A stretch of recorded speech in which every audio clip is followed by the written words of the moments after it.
On Politics Done Right, we talk about income and wealth disparity, income and wealth inequality a whole lot because we understand that it is systemic. And it's not only systemic, it's by design. Our economic system, the arithmetic, the mathematical formula that governs our economic system makes it impossible for what we are seeing occurring not to occur. I want you to listen to this and then we'll take it on the other side. Last year, even as the nation battled the coronavirus, the U.S. saw an exceptional amount of wealth created. But that increase was hardly even across income and racial groups. Steve Ratner, show us your charts on this rise in wealth. Sure, Mika, and I'm going to start with trillions because $11 trillion of new wealth was created last year across America. That's about a 12%, about a 10% increase, excuse me, to $121 trillion of total net worth. But as you suggested, it's not nearly evenly distributed. So if you look at this first chart on the screen here, on the left side, you see the top 1%. 1% of American households garnered 35% of all the wealth that was created last year. The next 9%, coincidentally, also got 35%. So 70% went to the top 10% of Americans. The next 40% of Americans only got 26% of the wealth created. And then, of course, you have the whole entire bottom half of Americans, 50% of Americans, who only got 4% of the wealth created. Now, you mentioned looking at it by race, and so let's take a look at that on the next chart. And what you'll see here is not going to be totally surprising. Whites, who comprise 60% of the population, got 84% of this increase in assets.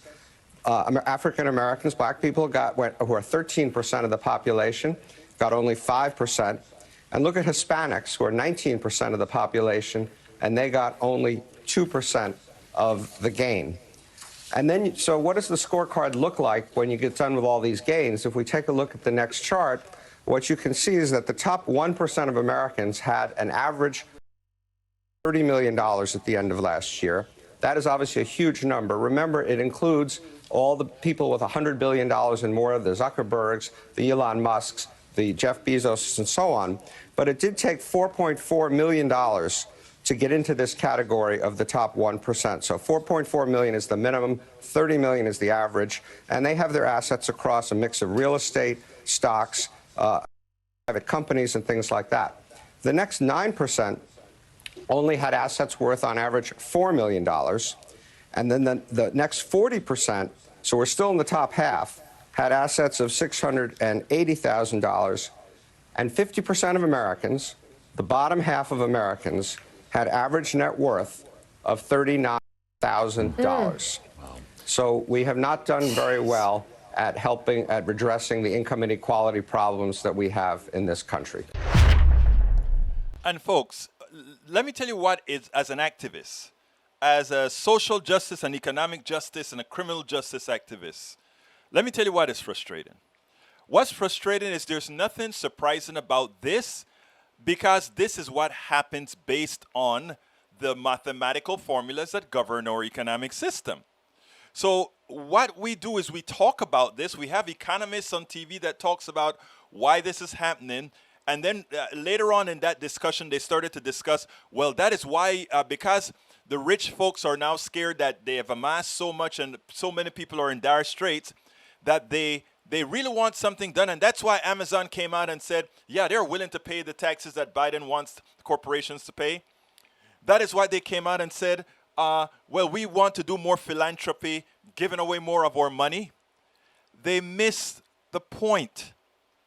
The point is those who have those riches did not earn those riches with their worth.